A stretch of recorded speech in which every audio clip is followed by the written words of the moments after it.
In this segment, we're going to focus on the challenges our nation will face in the coming years, including just today, GOP's shameful, unpatriotic, willful ignorance of this horrible moment in our nation's history.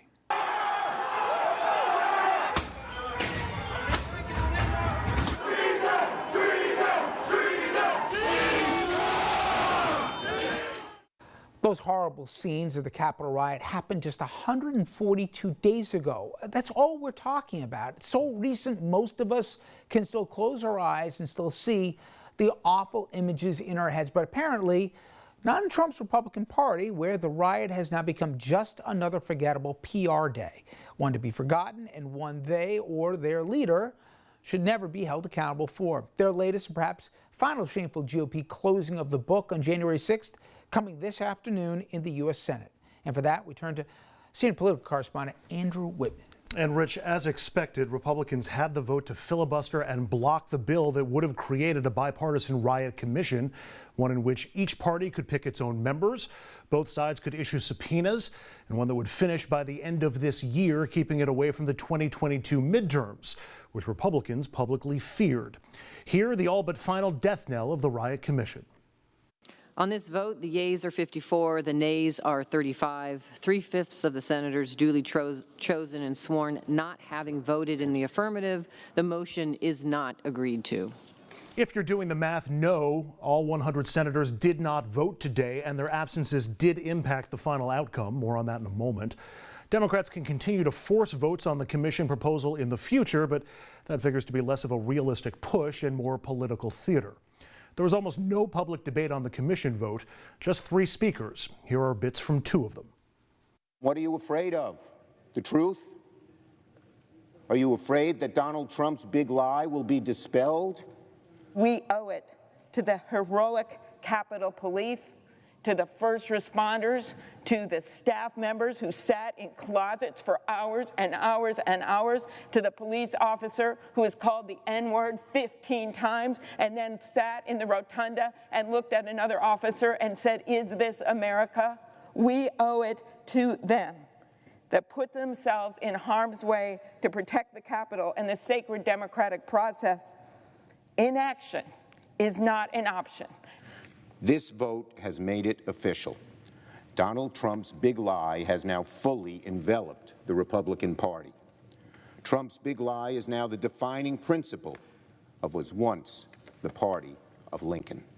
Shame on the Republican Party for trying to sweep the horrors of that day under the rug because they're afraid of Donald Trump.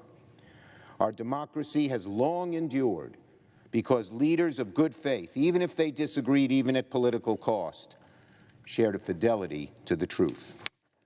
Not so today. Okay, so let's break down today's commission vote. There were some displays of political courage among some Republicans, and they deserve credit for their votes. There were just 5 of them.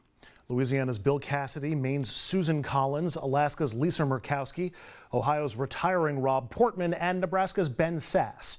That's 5 Republicans who crossed the line to vote yes, fewer than the 7 Republicans who voted to remove Donald Trump from office during his second impeachment trial. Then come the profiles in cowardice, starting with the 4 retiring Republicans who did not vote yes and did not vote no. They didn't vote at all. The most disappointing for Democrats, North Carolina's Richard Burr and Pennsylvania's Pat Toomey both had voted to convict Trump. Neither voted at all today. But blame for the outcome of today's vote, it's not entirely on Republicans alone. 2 of the 50 Democratic senators also missed this key vote. Arizona's Kyrsten Sinema, who has been on the fence about the commission and who opposes filibuster reform, skipped the vote with no explanation given. But Washington's Patty Murray, who's up for re-election next year, was also absent, a surprise to many. Murray released a statement saying she had to fly home for a personal family matter and pledged to keep fighting for a commission.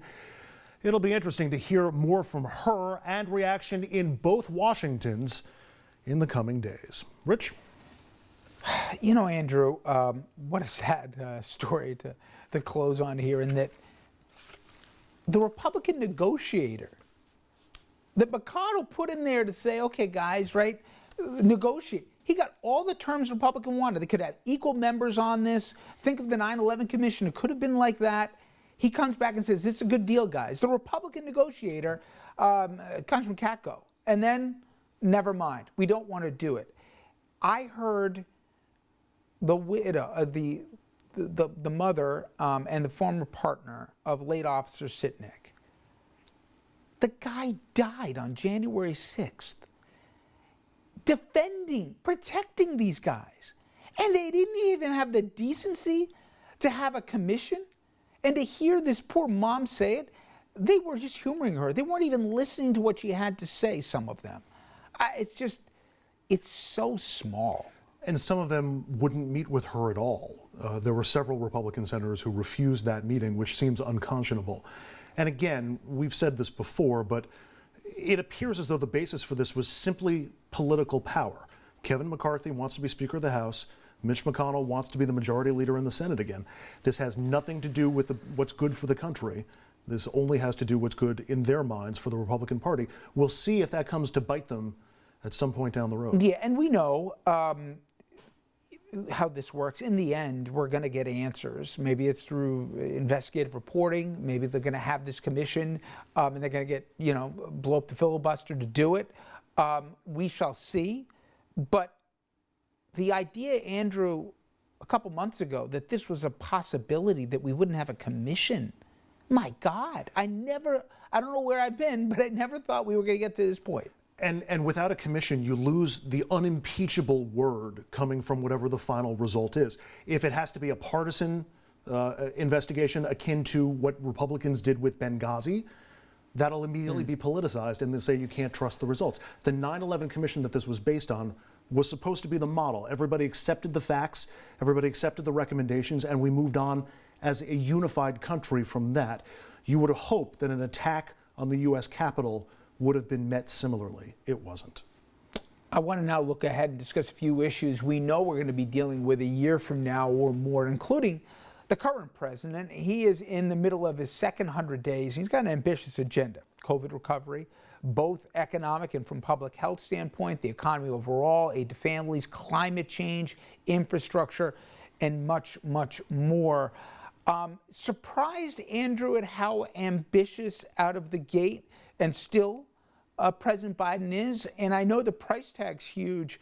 Part of me thinks this is a creature of the Senate, being President Biden. He knows that there may be a deal, whether he'll find Republican partners for it, but he knows he's going to come down from the $6 billion. That's just a starting point. Yeah, and he's offering things that the public wants. All of these things are enormously popular when you break them down line item by line item. The question is his tactics at this point. He's already getting some flack now from Republicans for not being willing to compromise enough, and from Democrats from not being willing to walk away and say, enough of this, we're going to do it ourselves. That's one thing to watch in the coming days. But also, the need for infrastructure is so enormous. What he wants to do with family assistance could change the way that the country operates. I also think there's going to be an interesting dispute over labor in the year to come, especially as the recovery from COVID continues to happen, and workers generally with their feet are saying they're dissatisfied the way the things had already been set up. Very interesting to see how this plays out. But do you believe, if we were sitting here a year from now, that it's so hard to get 60 votes on anything, that at the end they're going to have to make a decision, maybe more broadly than on each individual vote here, that at some point they're going to say, we're not going to get to the magic number. We're just going to ram this thing through if they can keep, obviously, Manchin and Sinema on board? I think that's going to be a bigger lift than they might be hoping for. I think we're done with any bipartisan efforts going forward because, we're only about 6-7 months away from really the start of the midterm election season, at which point nothing becomes possible. So I don't think they're going to wind up doing things by themselves. I don't think they're going to wind up with bipartisan cooperation. And we're going to wind up in this pitched battle ahead of the midterms. And given the election restriction laws that we're seeing around the country, there's real worry, and there should be for Democrats, how they go into the midterms and how they come out. Now, we got a topic that we've talked about, you and I, so many times. And sadly, there's little to any movement. I'm talking about the epidemic of gun violence and mass shootings, as if we need another reminder of the problem and our inaction. We got one earlier this week in San Jose. 9 innocent people killed, added to a list and a body count that runs far, far too long. 58 dead in Vegas in 2017, 26 dead at Sandy Hook Elementary, including 26 and 7-year-olds in 2012, 32 dead at Virginia Tech in 2007, 13 at Columbine in 99, and I can go on here. Every poll I look at, Andrew, says people want more. Universal background checks, 3/4 on assault weapons. It's just noise at this point. Is there any reason to think that as we had velocity for gay marriage, as we had major changes for legalization, for example, of marijuana, I mean, there are societal issues that change. Is it just too much of an ingrained cultural thing, unlike tobacco, for example, that the public will ever go for reforms that the vast plurality want? I think it is asking too much, at least in the foreseeable future. The rhetoric continues to come from Republican circles. Matt Gaetz yesterday talked about people in California using their Second Amendment rights. Trump has used similar language, but that's code for go ahead and use your guns to solve these disputes. There's polling that indicates that a substantial number of Republicans, I think nearly 30% of Republicans, think it's okay to resort to violence if there's, political stalemates that need to be worked through. I think the only exception to that is if somehow the fever hold of the Republican Party in its current trajectory is broken somehow. And the party in recovering, loses seats, and Democrats wind up in greater control than they have. And the GOP is looking for ways to make themselves more appealing to the public in general, but they're nowhere close to that, Rich. I mentioned all these topics have to do with one thing, which is we don't have two functioning political parties. I still held out optimism, like the fever breaking when we had, Joe McCarthy. Are you optimistic we're going to get there or not? No, and because the system is being gamed at so many different levels, state legislatures, state election commissioners, federal courts, state courts, obviously, and the Supreme Court. So no, I think if Democrats have a 7, 8, 10-point advantage in the numbers in the midterms, they may still lose the Senate, they may still lose the House. You would have to see an overwhelming Democratic wave, the likes of which we haven't seen, since Reagan and the Republicans in 80 and since Johnson in 64. I don't see it. 13 years, you and I. 13 years. It goes up being said that it has been a pleasure and a privilege. I said my piece at the top, but thank you. Thank you for everything you've meant to this program and for being a great wingman all these years. Thank you. I wish the topics we had to cover were just a little more palatable every night, but it's been a pleasure, Rich. Let's hope. All right, folks. When we come back, my visit both to the Texas and the Mexican side of the border. Immigration, obviously a huge debate here, so we decided to get an up-close and personal look for ourselves to see what it really looks like, what the migrants are dealing with as they try to come to America to find the American dream, challenges they find along the way, and the reaction on both sides of the wall.